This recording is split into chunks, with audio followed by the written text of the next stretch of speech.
Good evening, everybody. Welcome to the Evangelical Dark Web. Tonight, we're going to be discussing a lot of stuff involving, I guess, Christian content creators. It's just a very interesting. A lot of stuff has happened in the last couple of weeks, and we're going to dive into. I want to talk about three topics tonight. Two of them are in the title. And the first one I wanted to bring up is obviously we want to talk about Mike Winger taking a shot at Joe Webbon. But, I will say the reverse has taken a shot at Joe Webbon has taken a shot at Mike Winger. So I will want to include that in the broader context of the discussion because I do think that that's a fascinating little detail that I don't think a lot of people know. But Mike Winger might very well be aware of that. So another thing that we'll want to talk about is I do want to get into the K-Dub True's return, discuss that a little bit. That'll be, again, you wrote an article about that. I believe I published it last Saturday, but it is something that is a follow-up on a previous video I did involving K-Dub True's adultery scandal. So definitely something to bring just to touch on again. Hey, someone's trying to return to the Christian YouTuber space despite that. And of course, we're going to talk about CrossPolitic getting the call, which honestly is very shameful that they showed such a lack of discernment in 2025 to even do that. So we're going to dive into all three of those topics and maybe more if, people in the chat bring stuff up and see where the conversation goes. So I don't know if you had any opening thoughts. No. It's exciting to have some stories to talk about, some YouTube drama. Then that's a lot of articles I've done in the past. I've been on YouTubers, and I did early cover, or I don't say early coverage, but coverage on Mike Winger in the past. So it's interesting to kind of just check in and check the pulse of where someone like that is at, because he is a major YouTuber. Now you're more familiar with Mike Winger than I am. That's correct. You've maybe watched him a lot more than I have. I really have not watched him outside of content that we've done for this channel. I have a feeling it's higher for you. I track him, but I don't necessarily watch. Like I'll follow, I subscribe to him, but I don't actually watch him. Okay, so you're trying to hurt him in the algorithm game. Got it. Wow, I mean, By the way, you should always watch videos if you're subscribed to this channel. Helps out with those magical YouTube algorithms.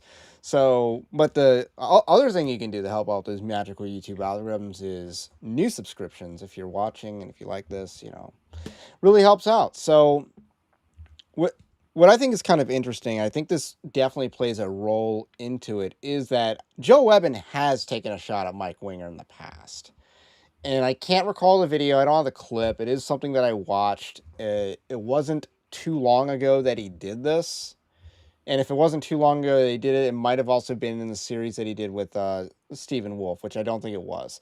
So I think it was on his regular show, but he basically credited Mike Winger's success to first mover advantage and someone who's just consistently putting out videos. So that was what Joel Webbon said about Mike Winger, that, his stuff isn't really all that good. He's just been doing it for much longer. And maybe the other thing above that is not only has he been doing it longer, but he operated in a time before YouTube really just, the Susan Wojcicki crackdown on YouTube really kicked into high gear. So he got big before that happened.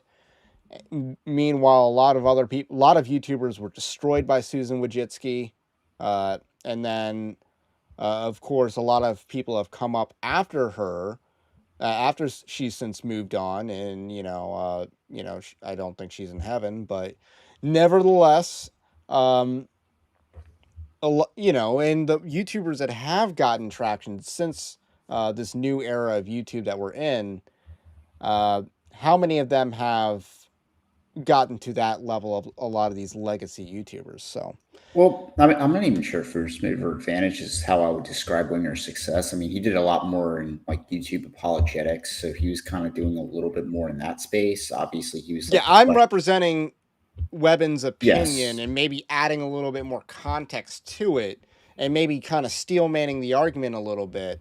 It's But not I don't my even think it's opinion. yeah, but I don't even think it's necessarily an accurate representation of his channel, its growth, or necessarily what content made him big. He also does a little bit, I'll call it in quotes, discernment on like charismatic stuff, but he is generally very slow and very reticent when it comes to describing things in charismatic world, even though he is probably a better voice for a lot of those people, given that he is Calvary Chapel esque in his background. So he is probably a better packaging for a lot of like charismatics that don't realize the harmful practices that exist within that world.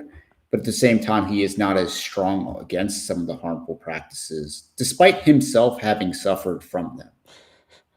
And I like this. we did that video about 2 years ago. Yeah, so 2 years ago we did a live stream, in fact, on I compared Mike Winger to Ben Shapiro, because Ben Shapiro, if you've followed him for long enough, like I wouldn't recommend continuing to follow Ben Shapiro, but if you're familiar with Ben Shapiro's game, it was um, I am I was right to be wrong at the time because there wasn't enough evidence for me to have the position that I hold now. So basically, when Ben Shapiro changes his mind on a topic, he pretends like that was the moment that there was enough evidence to change on a particular issue. Yes, So, he for is the instance, guy. Ben Shapiro pushed the Russiagate narrative. He pushed Anthony Fauci and defended him for a very long time. And I think, December of 2020, changing your tune in December of 2020 is a long time, because 2020 was like a year that was like decades for a lot of people. So uh, I'm sure there's more examples of Ben Shapiro, being very late to changing his opinion on something after most other people have already moved on. So with that said, uh, Mike Winger kind of did the same thing with Bill Johnson of Bethel Redding Church, where he basically defended the guy, even though Bill Johnson is on videotape saying if you don't believe in I think it was if you didn't believe in the prosperity gospel, if you didn't believe in health and wealth, then you weren't a Christian. So Bill Johnson said something along those lines. He kind of anathematized people that didn't believe in this spooky stuff that he's into with the prosperity gospel and all that. He anathematized those people, and yet Bill and Mike Winger kind of defended him until a couple of years ago. Well, But since that, it was because I want to say it was Robert Jeffries or so. No, it was someone along that. It was one of those hyper charismatic people. Maybe it was like Creflo Dollar would actually speak at his church, and that was when Mike Winger came out against Bethel and Brian Johnson wait, so it had to do with someone or speaking Johnson. at Bill Yes, Johnson's church. Bill Johnson. Yeah. Yeah. I forget which false teacher it was, but it had to do with that. And that was like one of the guys that Mike Winger would have actually called a false prophet or false teacher. And then that false teacher spoke at Winger's or at Johnson's church. And then he comes out with changing his tune, which ironically, I published an article at the time saying maybe Mike Winger will actually change his tune on this because it's like the one person he calls a false teacher actually taught at this church. So, and then he's done a lot of very long-winded content. I love Ryan's comment in the chat. Let me pull that one up. Joel and Mike should be able to relate over being long-winded. And yes, I mean, Mike Winger is known for doing very exhaustive content, which I guess is an appeal to some people. I just value my time too much to watch 7-hour videos on Again, he has debunking been. every single argument against female pastors and stuff like that. Or he's done some content on Benny Hinn. He's gone hard to the paint after Benny Hinn, which I don't think is as useful, but from a global perspective, Benny Hinn is still huge. Like he goes to Africa or South America, he's basically getting worshipped. It's pretty insane the crowd that he can draw in these other countries. So I'm not saying it's useless or his content's bad. It's just not for me because I don't need to watch a video on Benny Hinn because he has never really interested me in doing discernment. When I set out to do this, I didn't want to go after the low hanging fruit because there's a lot of people. I'm going to step away from talking about Mike Winger for a second. There's a lot of people that got in this space and they only talk about low hanging fruit. Look at Chris Roseborough of Pirate Christian Radio. Only talks about low hanging fruit, and then when he tried to branch out beyond that, he just clowned himself. So there's that. I like Justin Peters, but oftentimes really focuses on the low hanging fruit. But he was right about the Babylon Bee guys before, you know, most of us were. So credit where credit is due. Like, that was useful discernment there. Calling out the Babylon Bee back in 2022 was useful discernment. But doing constant sermon reviews of prosperity gospel preachers, I don't think is necessarily useful discernment. That's my opinion. That's why I do things differently than a lot of other channels. But I think Mike Winger has gotten into he's kind of doing like a middle of the line, in my opinion, if I had to guess, between just the low hanging fruit and something useful. I think what he's doing is at least somewhere in between. I don't think it's complete bottom of the barrel, since he's trying to be more exhaustive on it. So that was me being long winded, but now he's getting a little bit more into politics. And that's a very interesting development that, after all these years, he wants to develop more of a political theology. And I know Stephen Wolf got onto him about that, right? So you can kind Yes. of touch a I little bit on mean, that. I will say I wish Wolf did not delete the tweets, but he did. But yeah, he basically, when Mike Winger said that he wanted to be more political, Wolf was just like, you might want to check yourself, because it's like, are you just going to like come out and say that the entirety of the Bible when it comes to politics looks like 1980s, like Reagan conservatism? Because again, if you're just going to come to that, you should just like not even bother. And that's kind of the direction that Wolf was going on. Or, are you going to actually not acknowledge what a nation is before you, like, if you can't answer the question of what is a nation, like, should you actually be discussing politics or political theory? And again, I'm of the opinion, and me and Wolf are probably very much aligned in this, is I think pastors should actually take a back seat when it comes to politics and just let the laity handle it. Politics is its own discipline. It has its own theory. It has its own reading list that you have to do to really understand what's happening and the dynamics that are at play.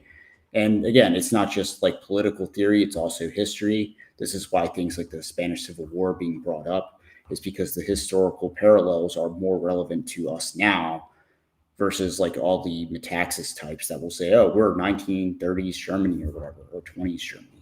Yeah, When reality is we're closer to Spain than we are to Germany.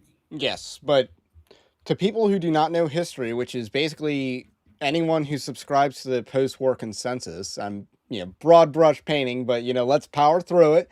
Yeah, they don't know history, so everything is Mustache Man, everything is Weimar Republic and the fall of the Republic, and the stormtroopers. Where did Star Wars get that from, by the way?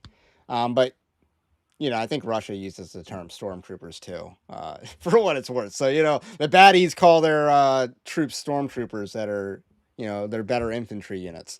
So, when that's all you know about history, everything becomes a comparison to that. And you can't think beyond that. Like, you can't even draw a parallel. Like, Mustache Man was just the German version of Napoleon, then that would kind of like blow their mind. But with that said, yeah, the Metaxas stuff is just weak sauce, and I think you bring a point, because I have definitely been growing in the opinions like, yeah, when it comes to pastors talking about politics, I kind of don't want to hear it because I know more than you. Like, I'm going to do the Ron Swanson I know more than you meme. So, and I've kind of gone in And that direction, which is and keep probably where Stephen Wolf is at. And keep in mind, when it comes to politics, like, they're going to naturally try to conflate politics with theology when they really should just keep them in their separate silos. And again, that's their training, that's their vocation. So it makes sense why they would do that. The problem is that they do that, but they're speaking as if they're an expert just because they have a theology degree. Yeah, I mean, some of the Or most... MDiv doesn't make you good at politics. In fact, some of the most retarded arguments I have heard on the internet came from people who are MDivs or seminarians. Like there is something about the MDiv that makes you retarded at politics. And it's Something about because it. they actually are the ones conflating church and state. Like, Now, I also think it has to do with who has real world experience, which is who versus who doesn't have real world experience, like pastors who have worked a real job before and stuff like that. Probably understand politics more than pastors who have not. Like I'm pretty sure Owen Strand has not worked the real world experience, but just saying. Uh, so And Mike Winger, I believe, was a youth pastor at one point in time. I don't know his professional background, but then he got into doing YouTube full time because he was an early mover. That part's not incorrect. Now, first mover advantage has its advantages, but it does not keep you on the top. So I don't know what the metrics are on his channel, but I don't think his channel is dead.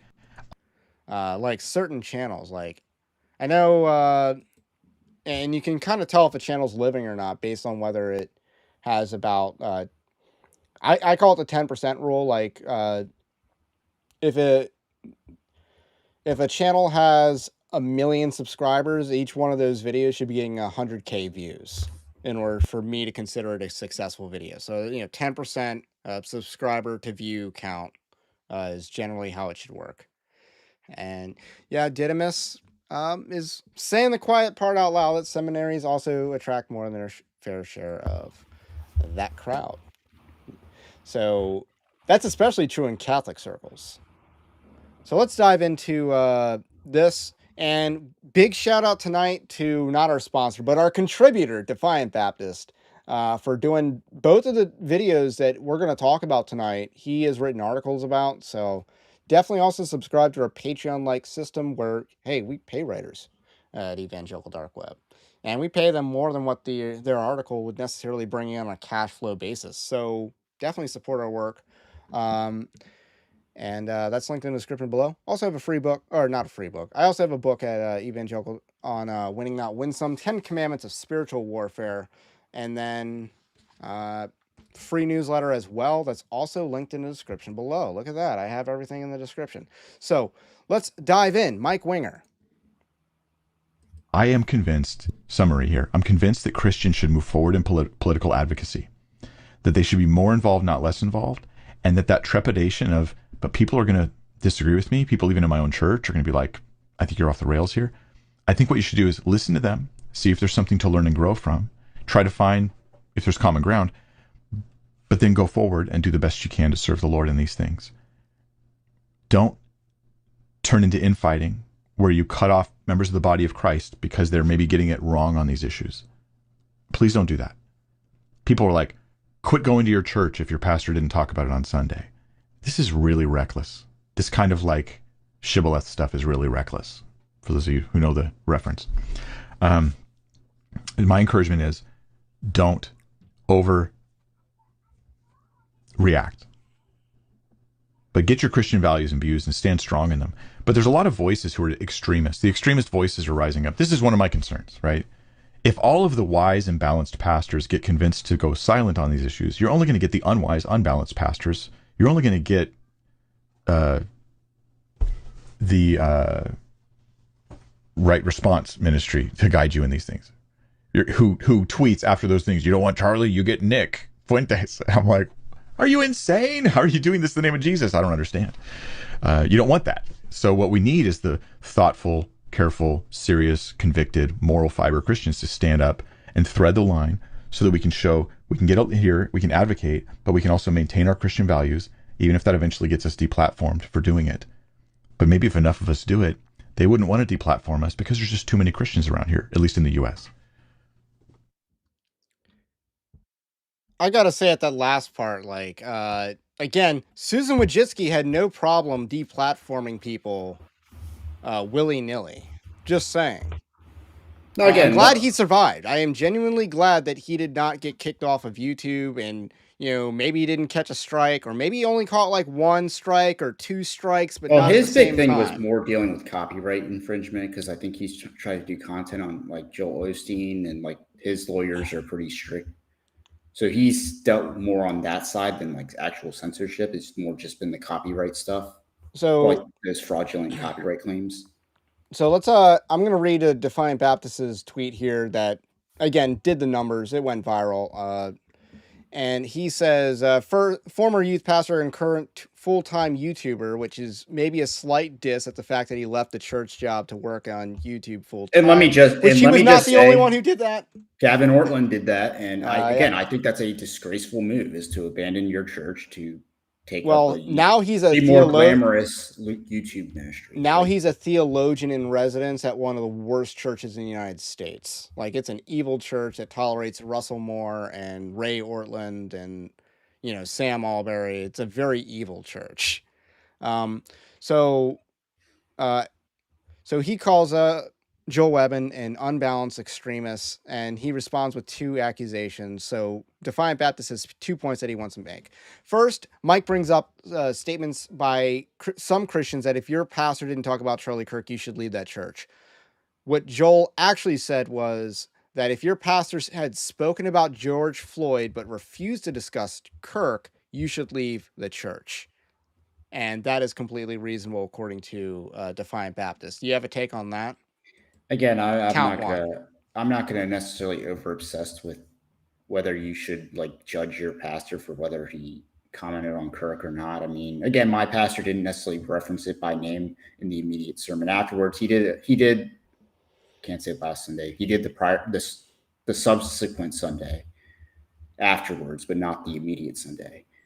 And he did pray over the issue of transgenderism by name, which again was the cause of the assassination. Again, I'm not going to judge a pastor. Again, I don't think Webbon's words were the wisest in that scenario, even though he is making a very apt comparison with how pastors responded to George Floyd. I think that's a very fair comparison, especially since we knew you. If you want to know if a pastor is woke, there's a very easy way to do it. You can go on YouTube and look at their sermon right after the first Sunday in June of 2020. You look at their sermon from that date, and you can tell if a pastor's woke or not. Like, that is a very easy way to do it. I've done it on a lot of research for a lot of pastors. You'll look at their sermon from the Sunday after George Floyd, and you can tell if they're woke or not. So I think that, and what Joel Webbon is saying is that, hey, if you can go back, you know, if you have the time machine, you saw what they said after George Floyd, and then they were just radio silent on Charlie Kirk, there's a reason for that. And what is the reason for that? It's because, you know, they operate in a liberal paradigm, or they're a closet liberal. Like, well, yeah, there are reasons for that. I think you can make that distinction and make that highlight without necessarily doing the whole "you need to consider leaving your church" line at the end. I mean, again, especially when you have people that actually did utter the phrase "you should leave your church" if Kirk wasn't mentioned, I think you can make the comparison. Hey, you have a lot of churches that bent the knee on George Floyd, that tried to be like, oh, it's an emotional time, or black people had a lot, of suffering, which they didn't. That's all lies. They had it better in America than they did in Africa. They don't have a legitimate grievance, yet they use George Floyd to utter illegitimate grievances against, you know, white people in America at large. And police who were actually overly tolerant. Yes, George Floyd specifically, but like, that's like every body cam video ever shows like police being overly tolerant of black criminality because they don't want to catch a charge themselves. And the scary thing is, they can de-escalate. And the scary thing is, these Democrat cities are underreporting crime, and the statistics are still bad. It's still going up, and you know, crime is underreported, and really the only crime that can't be underreported is murder. Like, that's like homicides, like because there's a dead body. Like, that is the hardest crime to underreport. Yeah, murders. But everything else is relatively easy to underreport. Murders up, the property crime is down is not really a real thing. That means numbers are being fudged. So, I actually think what what Joel Webbon said was actually quite reasonable and moderate. He was, if anything, moderating the more extreme people who were saying leave your church if they didn't talk about this issue. He was actually coming in with a more moderate position. It's like, no, it needs to be balanced with their past actions. And I think that is completely fair. If anything, that was not an uncareful extremist or an unbalanced extremist. That was actually someone who was a very balanced extremist.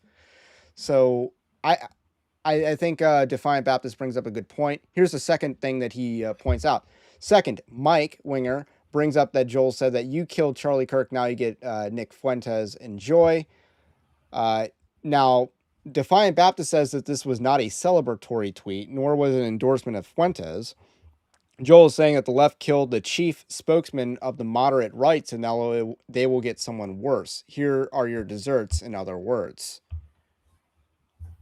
So now this part I do disagree with, because I just think Okay. the now you get Fuentes thing is just rather distasteful and just a bad look on Joel Webbon overall. Look, I get it. You did the whole thing with Elijah Schaefer, who's kind of Groyper adjacent. I get that you did it. I would not think it's wise to be a recurrent guest on Schaefer's show, because I just don't really trust Schaefer or his content at this point. But what about his profession of faith?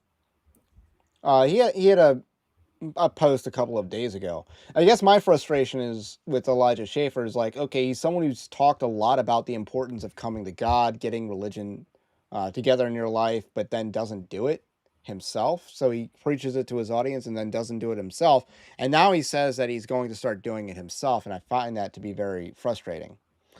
My personal opinion on that. But Joel Webbon could be a positive influence on that.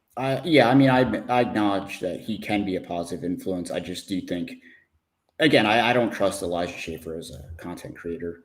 I mean, I don't think, obviously he does have allegations that surface against him, which I'm not necessarily believing one way or the other, but I do think, why are you like very black pill or dooming on Trump, on the Trump administration? I do think he has bad instinct when it comes to certain things, and obviously some of it's because he has a lot of overlap with Fuentes.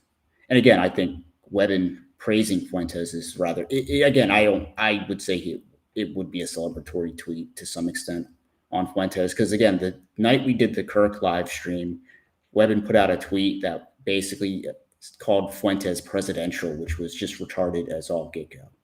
Yeah, I mean, let me just say this. The Fuentes hype has lasted about maybe 2 weeks. It maybe lasted 2 weeks. And then I think he reverted back to factory settings. Yes. And you brought up that point, actually, that you said that he's tried to go legitimate multiple times in the past and it just doesn't work.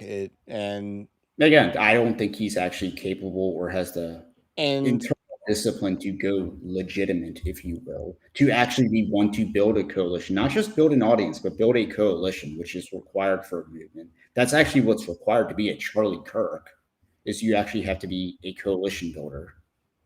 And Fuentes does not have it. He can build an audience. He can be a contrarian just for the sake of being contrarian, but he can't actually make that audience into a movement.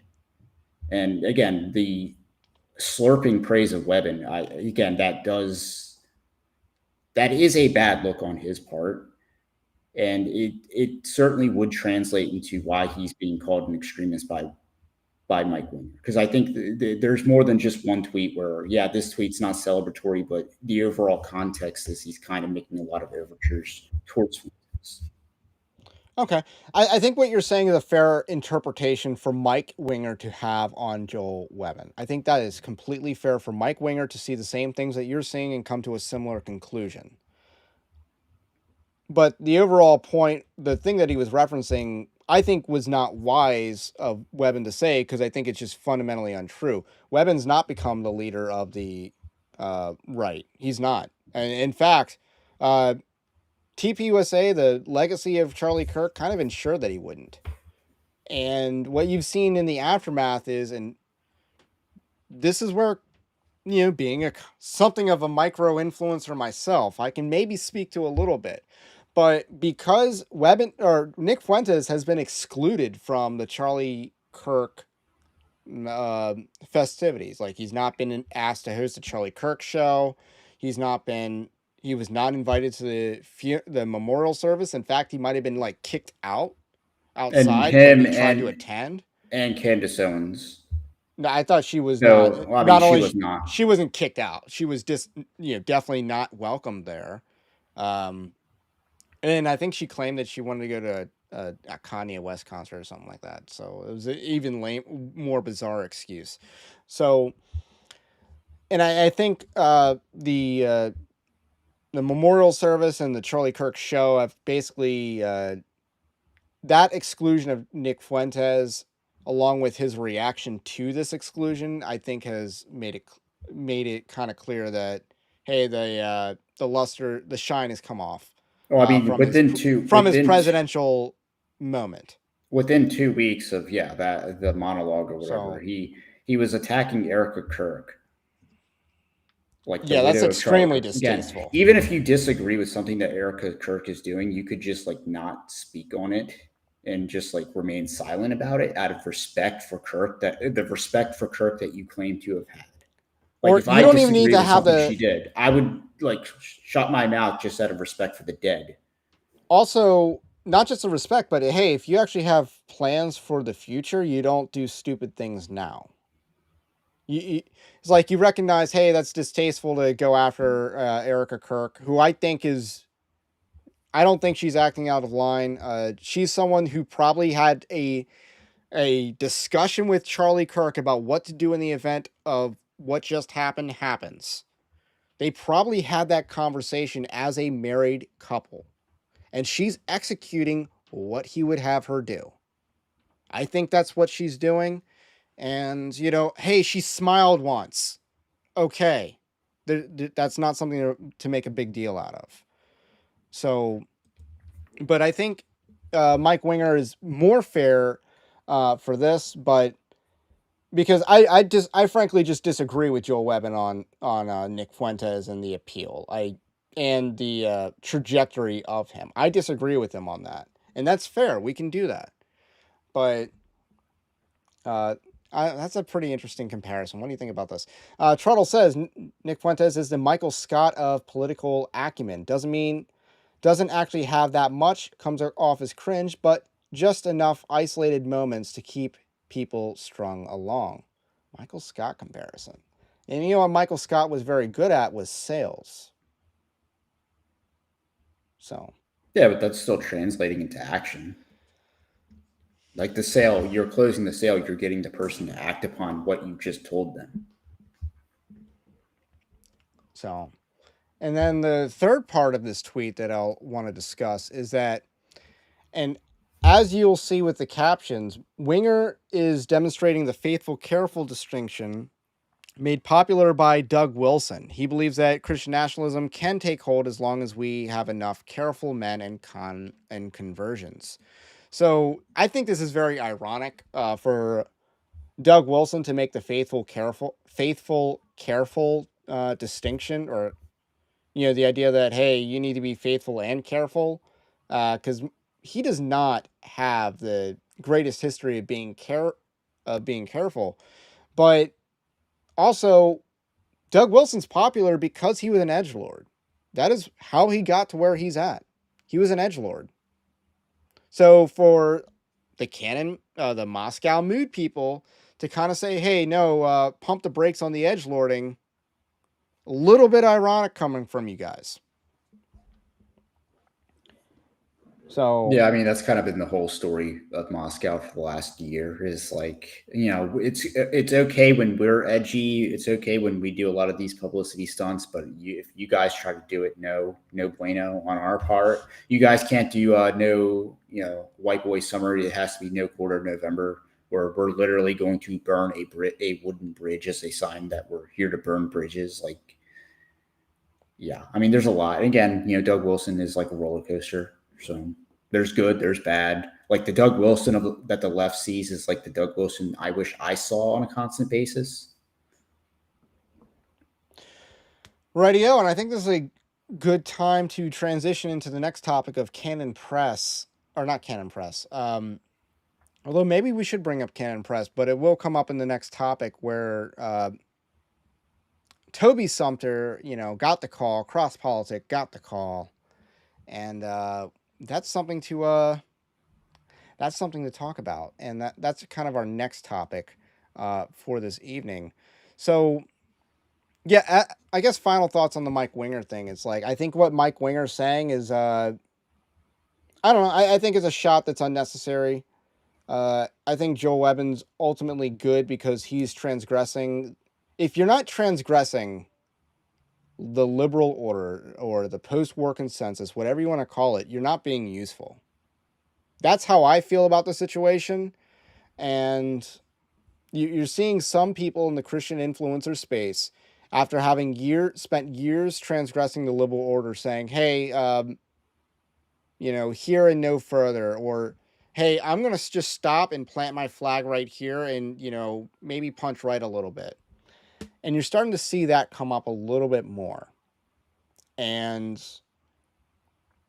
I don't think it's helpful. I don't think it's edifying because, if you want to rise up in the Christian influencer game, you got to transgress the liberal world order because the first movers have already moved and you cannot just do what they did to get ahead. And it kind of strikes me as ironic because who did I talk about? Man, it was when Cleave to Antiquity, right? When he milked a conversion to Eastern Orthodoxy to make content, he milked that conversion hard, in my opinion. But when he did that, what happened to what did the legacy YouTubers say? What was his name? Jordan Cooper, who, is kind of liberal himself, said, hey, this guy milked controversy for clicks and to chase clout. It's like, my brother in Christ, what is your thumbnail on this video? It is your face. You got your soy face on, pointing at something, milking a controversy for clicks. It's like you do the same thing. I know. It's ridiculous. But you have first mover advantage. And so you look down upon people who come after you because they're ultimately direct competitors. And you look down on them because they came in after you. So, again, that's kind of how Alan Parr also does that too. Yeah. That's kind of how I see the pot shot that Mike Winger took, except Joe Webbon has explicitly been a lot more political in his content. He explicitly has always been more political than Mike Winger has. Mike Winger trying to be more political and then saying, don't be like the extremist. When, again, what's your background in politics? Have you done local activism? Yeah, I mean, have you ever run for office? I get that Winger's probably inspired because he actually did attend the funeral for Charlie Kirk. He actually, he was one of the photographs I saw of like famous Christians there was him. And yeah, I think he is feeling inspired from that, but I do think he needs to temper it with by taking a back seat and just letting people that are actually experts at the game play the game and tell him how to do it. Like he can just stay in his own lane, so to speak. And like he has a good ministry. He does good work. He should just continue doing that. Yeah. All right. Now let's dive into Canon Press.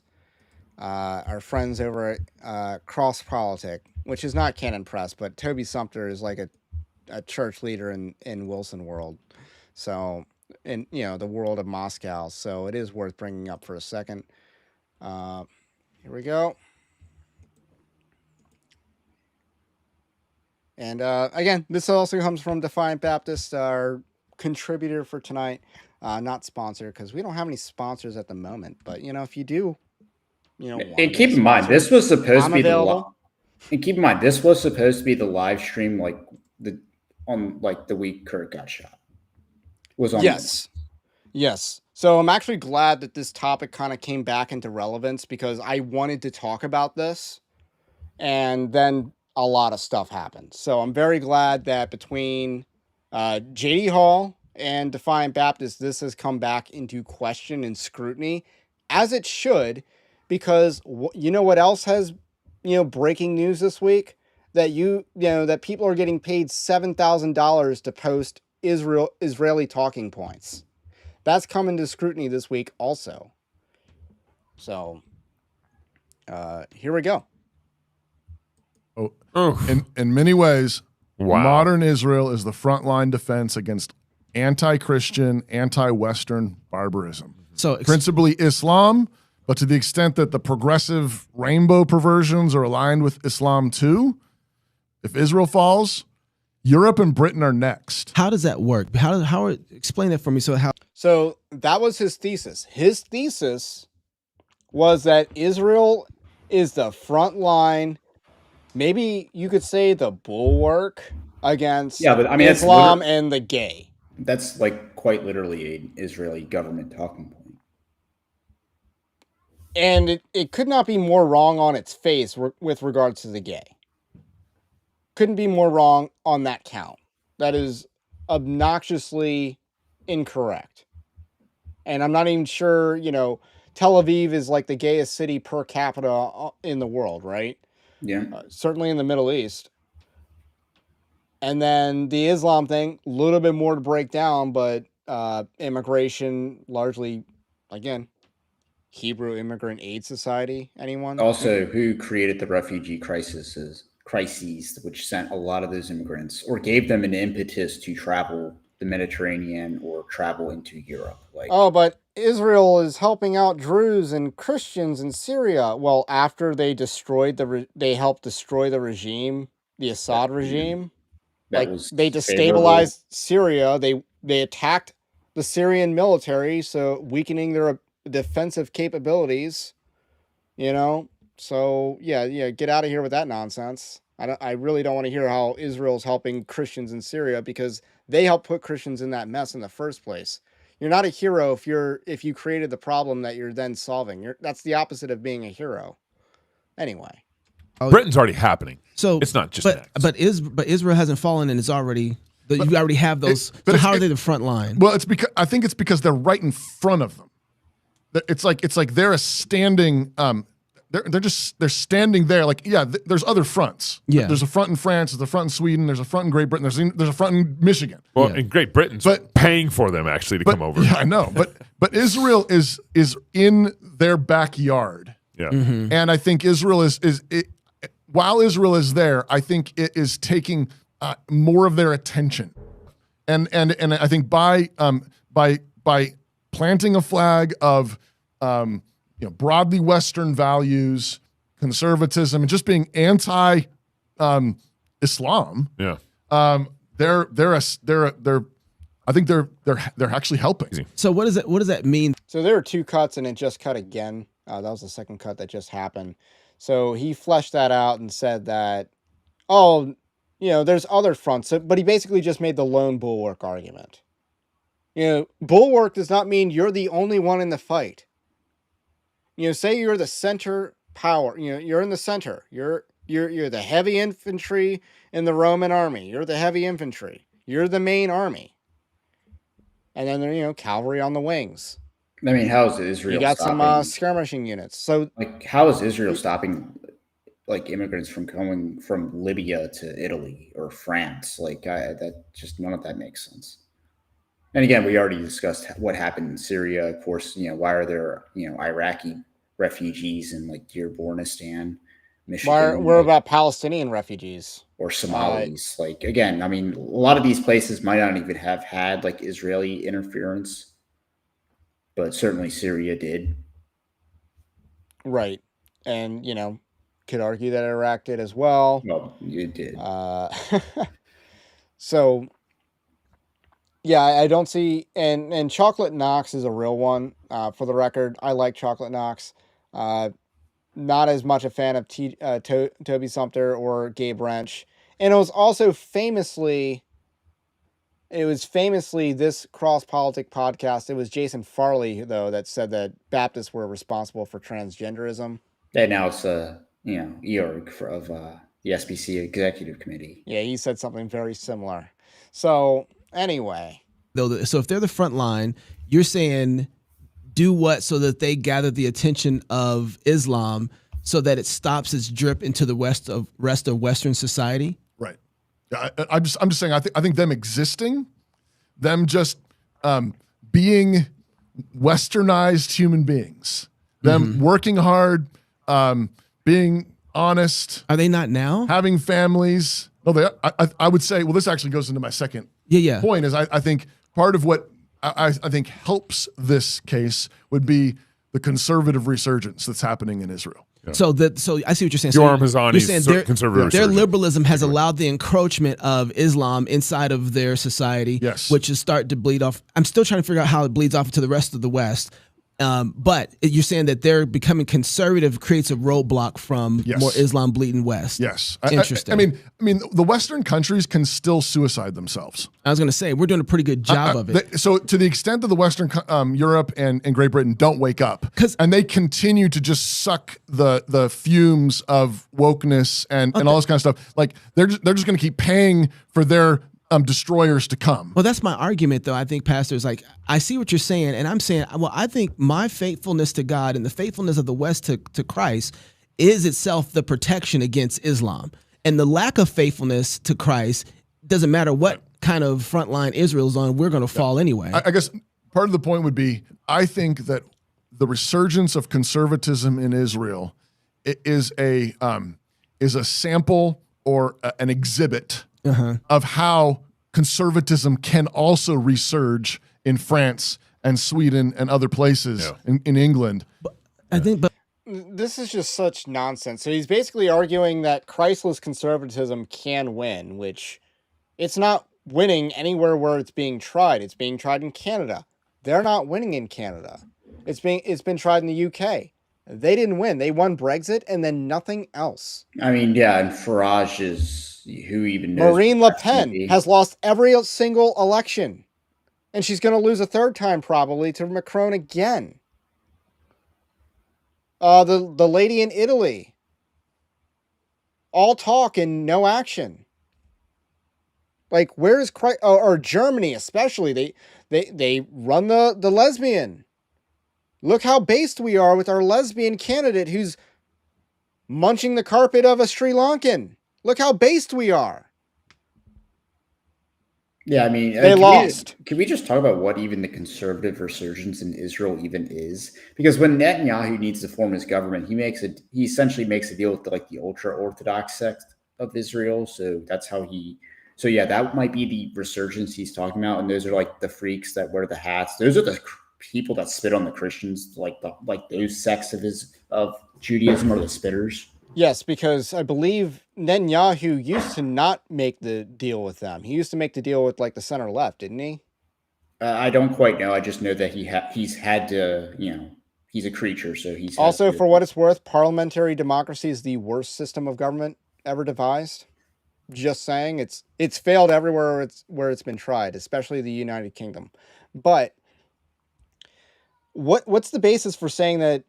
I know they say that Netanyahu's right wing, but what is the basis for doing that? Israel has some of the most permissive abortion laws in the entire world. They're super gay. I think he's right are they wing super because he's a military interventionist. So they're going by like almost Bush neocon standards to call him more right wing or conservative. So he's more militarized. Yes. Like that would be like the only way. He's very much that's his entire legacy is the tough on Hamas. They still have, I'm pretty sure they're actually to the left of California when it comes to just domestic policy. And then, I hear that it's illegal to get a DNA test in Israel or a gene, 23andMe, like that might not be allowed. So much for personal liberty. Am I right? But what is the basis for saying that they're actually conservative? Like, but even still, people on the right praise like people, Marine Le Pen. I'm going to throw shade at her again, who's not remotely right wing. If for no other reason than she's a girl boss, but she's not remotely right wing. Even on an American political spectrum, she's still like somewhere around Gavin Newsom. So, and I think this is probably the correct take here, is like he's right-wing politically, but not socially, against foreigners, very nationalistic, but what's nationalistic for him is anti-American for us. But so even still, he doesn't. The rising conservatism is basically like, again, the Orthodox, those are the types of people that'll like go into a village and just kill a random Palestinian. And this is on the West Bank, not in Gaza. Like they'll just randomly go and kill someone and like evict them from their house, and then it's like they cause trouble for the IDF. because who then has to like go and respond to like their people just randomly whacking someone? Again, their religion teaches them that it's okay to do that because Talmudic Judaism, 1,000+ years of like developments in Judaism, like, it's only a violation of the commandments if it's against a fellow Jew, like, or you can't heal someone on the Sabbath, especially if they're a Gentile, but you can heal your fellow Jew. And really, I mean, a lot of their teachings, again, if you read their own literature, they're suggesting that you can't even help again, they have a very subhuman view of the Gentiles. And that is very much evident in those ultra-Orthodox sects. Well, it's kind of like the whole master race thing. Like, historically speaking, there's one group of people that thinks that they're the master race. And it wasn't the Germans. Because the Germans actually had great esteem for, say, the English, and they're not the same exact race. They had great esteem for the Nordic people, the Norse people, the Dutch, maybe even the French. They didn't like the Slavs, though. But historically, it's the Jews that kind of believe that they're the master race. Just a fact, and, makes people uncomfortable to say that. So, I think the chat has come to a consensus that, he's right-wing because he's nationalistic, which, was there ever... maybe there's a time when you could be left-wing and nationalistic, but... make a deal with the Palestinians or Gaza as opposed to, I guess, the Israeli left-wing, which might be more tolerable of that. But well, Israel allows some Palestinians become citizens who are probably in those left-wing coalitions. So, all right, let's get to it. Then I would say, well, what is that conservatism made of? Yeah, let me tell you. Okay, so ask your question again. So conservatism, to me, I look at conservatism in America, and I'm not really proud of it. Well, yeah. Right? Like, I look at it and it's like, it's not looking good. We don't even have an idea of really what true free market is anymore inside of conservatism. Right. So I'm asking, I'm looking at Israel and I'm like, okay, so you guys are seeing this resurgence that's happening, and just like, okay, that's good because it's going to create some sort of defense against Islam taking over the West at one point, right? Literally they're fighting back against Islam. Yeah. And in a certain way, sort of in a broadly human way, common grace way. Yeah. Exercising dominion in a place that's just full of chaos. So is that... But I'm saying, but secondarily, it creates an inspiration to other countries to say, we can do that. Yes. Like, if they're fighting for their existence like that, how much more so should Christian nations be fighting for their existence? Yeah. Because I guess what I'm concerned about...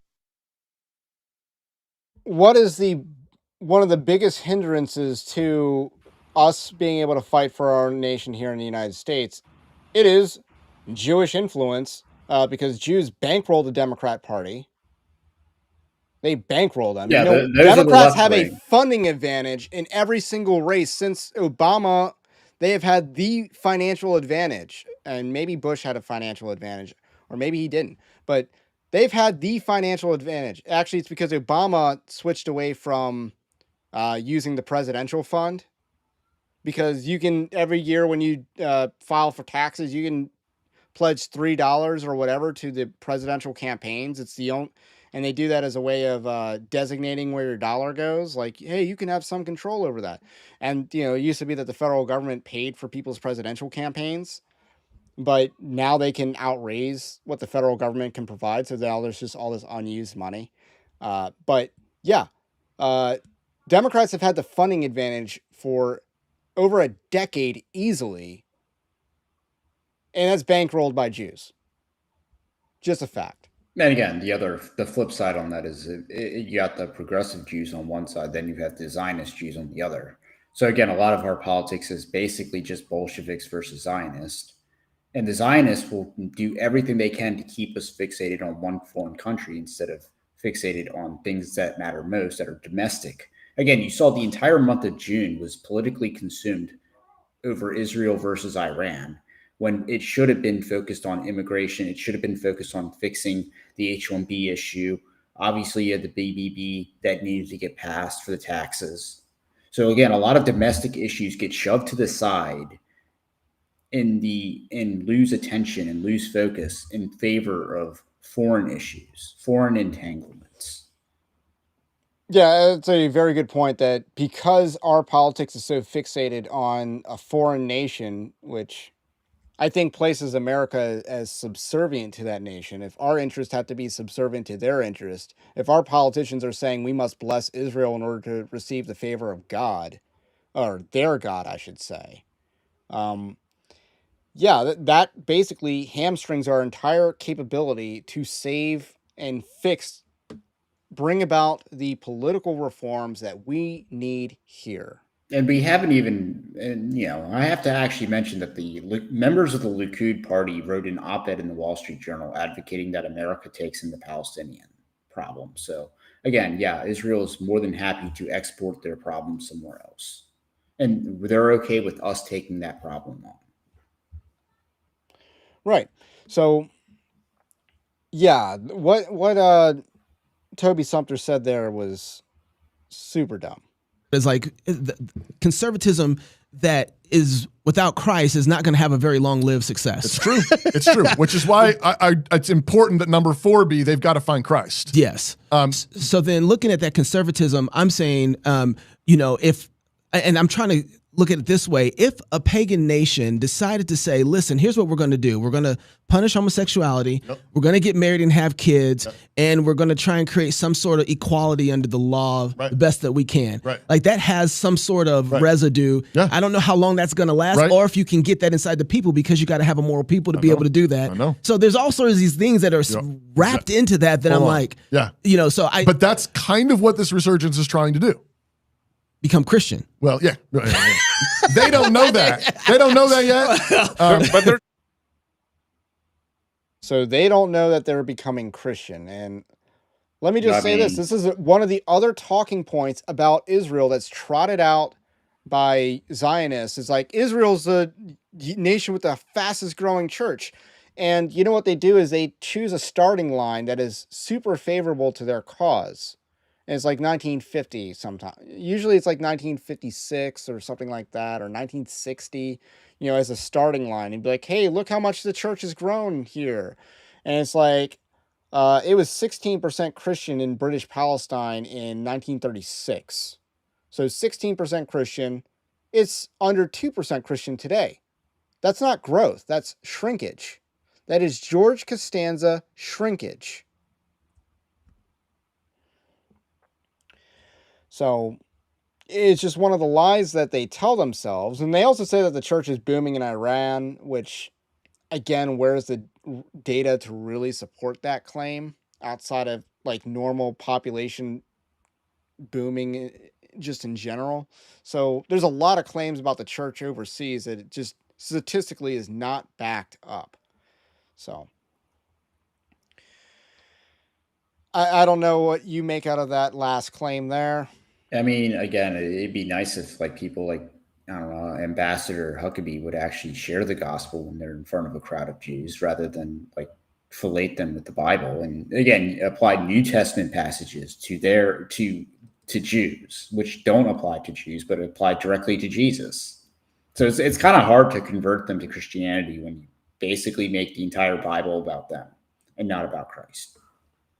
So I don't know if there's much. Actually, let's bring back the hurt. So they took a field trip to Israel, and this is how the industry works with Israel's. They offer you free trips to, go on a vacation there, but then they sell you the timeshare. It's like a timeshare presentation that they give you there.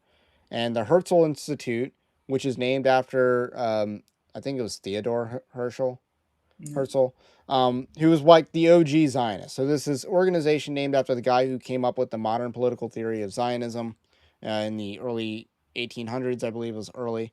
And then there's an organization named after him that provides field trips to influencers so that they can get wined and dine on the Israeli way of life. So it's basically kind of like North Korea. If you go to North Korea one day and they show you the best of North Korea. They show you the best. You can only take certain pictures. And I'm not saying that they're as strict as North Korea, but they certainly show you the best. They wine and dine you. They give you the narrative. They give you the talking points. And then you go home, you're bought in because you just got a free vacation, so you've bought in. And that is what Toby Sumpter sounds like. He's bought in. Now, some people on the internet are trying to connect this story that we've just talked about with Canon Press offering Christianity Today $10 million as a buyout. Now, again, and I don't think they're connected at all. I mean, for the record, they did get rejected on that buyout offer, but it should be noted that, even though they haven't bought out Christianity Today, the Moscow mood is certainly acting as if they were already running Christianity Today, because you have Doug Wilson coming out with this anti-white piece, basically blaming white people for the failure of the black community because, you white people passed the Great Society, so therefore you're responsible for subsidizing, making the black woman dependent on the government and not the black man, which again is false. A lot of that, again, that's a false reading of history, because the civil rights movement basically accelerated single motherhood. And it was already a problem in the early 60s, and then it becomes a problem by the end of the 60s because of that movement. So again, the idea that was Great Society, it's like, no, the problem existed in the 60s. And any bullwhip effect from Great Society would not have really been evident then. Yeah, the riots in the beginning of white flight kind of started in the 60s. Democrats take control over Detroit. That was what, 67 they took over Detroit? And then it was all downhill ever since. So, yeah, it's definitely a, Great Societies could not, it might have started in 1 year, but as far as the effects and social ills that are associated with it, correlation is not necessarily causation. Doesn't mean that. To be recalled and instilled in people, the civil rights movement was against the sexual norms of Western society or white society, because those are really just interchangeable. And again, you see that in Black Lives Matter, where they're just like, we oppose the nuclear family. Well, guess what? They're the direct successor to the civil rights movement. It's the same thing. Black Lives Matter was the same thing as the civil rights movement. It's the same thing as what happened in the 90s over Rodney King and O.J. Simpson. That's Black Lives Matter too. And then it's the same thing that happened over Michael Brown and George Floyd. So again, it's all the same. It's all the continuous movement. There's not really a whole lot of difference. So again, it's inherently just anti-white, which is why they're against white values like, I don't know, being married and having a child in wedlock. Yeah, it's a super white value that no one else has ever tried. Like, I don't even think it's just necessarily a white thing. It's just kind of like a common sense thing that, the Asians have no problem with that either. So, anyway, yeah, that's what Doug Wilson's doing. I mean, it's like, wow, man, you're already like running Christianity. But let me just say, people have apparently never heard of the term called financing, so they assume that Canon Press, they must have $10 million. It's like, no, it's called financing. They can get $5 million from not the Southern Baptist administration, the Small Business Administration. They can get $5 million financed from there. They can do terms up to 10 years on everything but the real estate, which they can get mortgaged. Do people not know this? Every citizen has access to this. And if you're a diversity hire, you actually have more access to SBA resources. That's one thing that Kamala Harris campaigned on, was making, I think she wanted to make SBA loans forgivable for black people. And it's like, you're just going to create fraud, woman. And, SBA is very rigid. They're very thorough. They are more thorough than banks are and stuff like that. So, but yeah, if you just relax the requirements like Kamala Harris wanted to do, this is already a place where the government shows partiality against white people, is the SBA. But anyway, you can still succeed. And Doug Wilson can still access that $5 million. So people have never heard of that. So I don't think the stories are connected. People are trying to connect those dots. They're not connected. They didn't just get they didn't get the $7,000 per post. I don't think they did, because we kind of know who got that $7,000. No, but they are acting like Christianity Today. But are they simping? Are they simping, or are they getting paid? I think they're just simping. So last topic that I'll discuss before we get into questions, I did see a question in the chat or two and some super chats, so we'll get to those. Chris K-Dub Williams is back on YouTube. He's been back for about 3 weeks. He reported on that last Saturday when it was around 2 weeks since his return. He is back, and he's back to making the same content that he did. So that's the last bit of YouTube news that we got to bring up. And I'm not surprised. I'm actually surprised that he did it so quickly, but I don't know. Are you surprised? Because he's just making the same content that he was very quickly. I mean, it's almost like right back to regularly scheduled programming.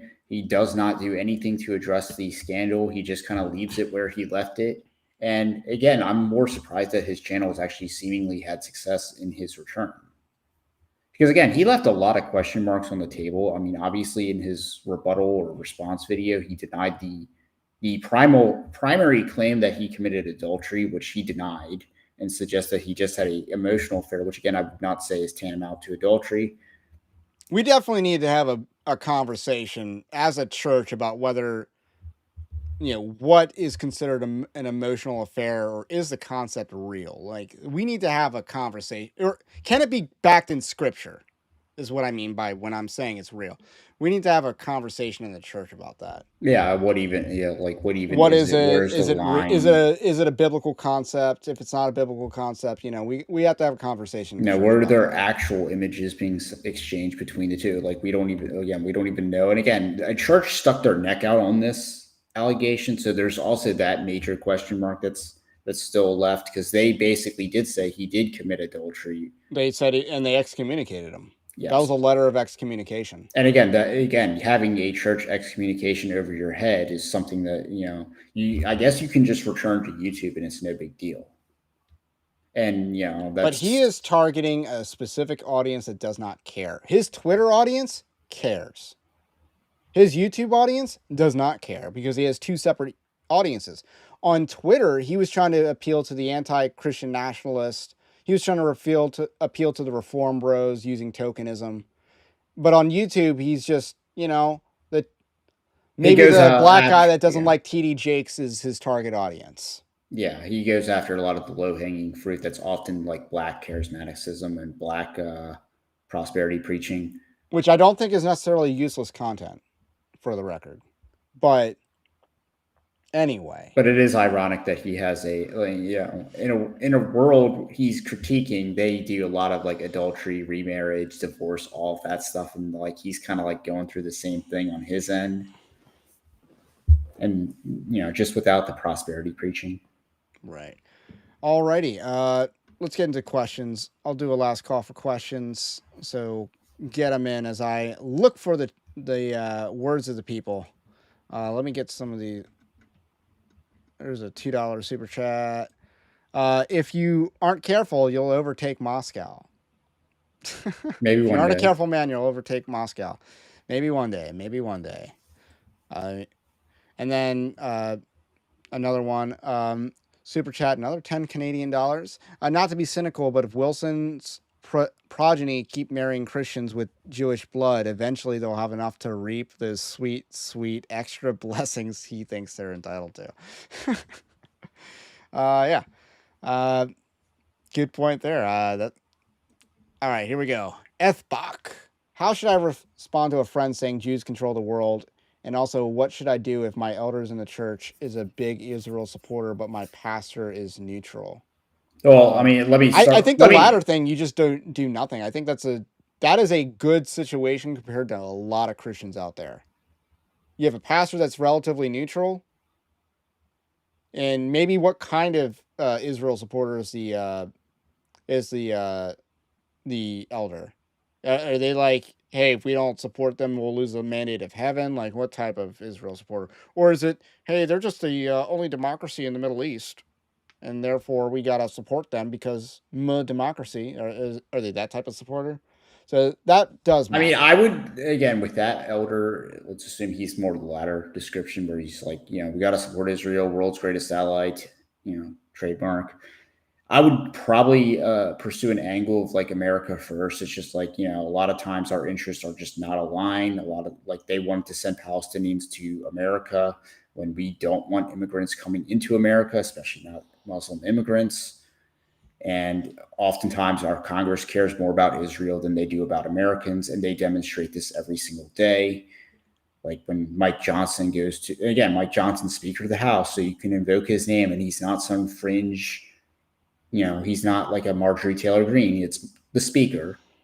So I would just kind of play that angle. Like, Mike Johnson goes to Israel, speaks to the Knesset, but he won't really speak up for Americans.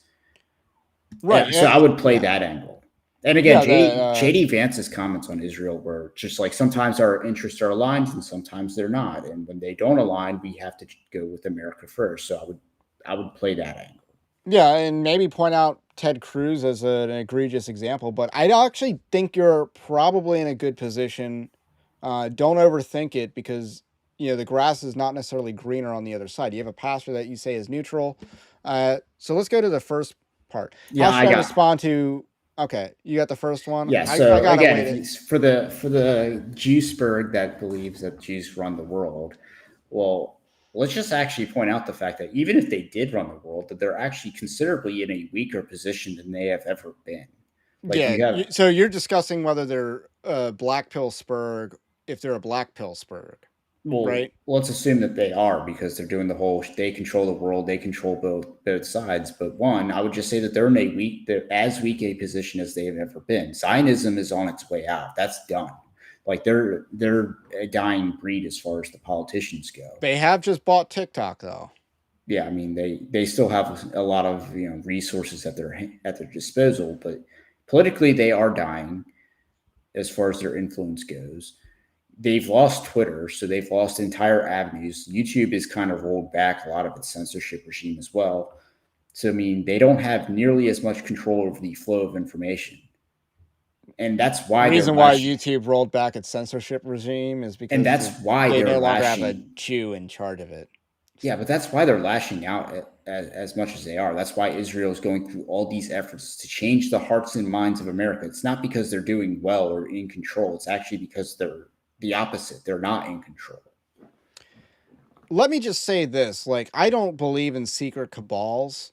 I just believe, I think that, hey, you're either serving God or you're ultimately unwittingly serving Satan. And I think when you have an entire culture that's opposed to Christianity, their entire culture is built around rejecting Christ. And that is why I think that, and I think there are smarter people in general. But I mean, say compared to like India, the Indians, but even though there are a lot alike otherwise, yeah, there are a lot of comparisons. The meme goes, take away 30 IQ points, but there's not a cabal. But when you have a group of people, and this is why they're vastly overrepresented, but they're not the only ones in the group that do, invent evil. When you have a group of people whose culture is dedicated to rejecting Christ, you should not be surprised by this. This is something that, again, bring it to a rejection of Christ. This is what their entire culture is built around. You can be an atheist and Jewish. You can be super religious and be Jewish, but both are Jewish because both reject Christ. And I remember this episode of House where, Dr. House is dating Cuddy and her mother's like, are you going to convert to Judaism? And he's like, I'm an atheist. He's like, so are most, and she's like, so are most Jews. So that was not a prohibition to converting. So all that to say is use this as an opportunity to point to the gospel that they have a culture that's built on rejecting Christ, and you need to get a culture that's built on accepting Christ into your heart. So gospel presentation, that's how you should respond, is with the gospel. But in argumentation, yeah, it's like that's what their culture is built on, and that's the coherence. That's why you have the religious, that's why you have the atheists, that's why you have the Zionists, that's why you have the Bolsheviks, because ultimately it's about rejecting Christ. And it takes many forms, but all of them are bad. So, great question. Or great two questions. And all right. I think that's all we got for today. Great stream tonight. And I guess we'll catch you on the next one. Stay based, Christ is King, and we'll catch you then.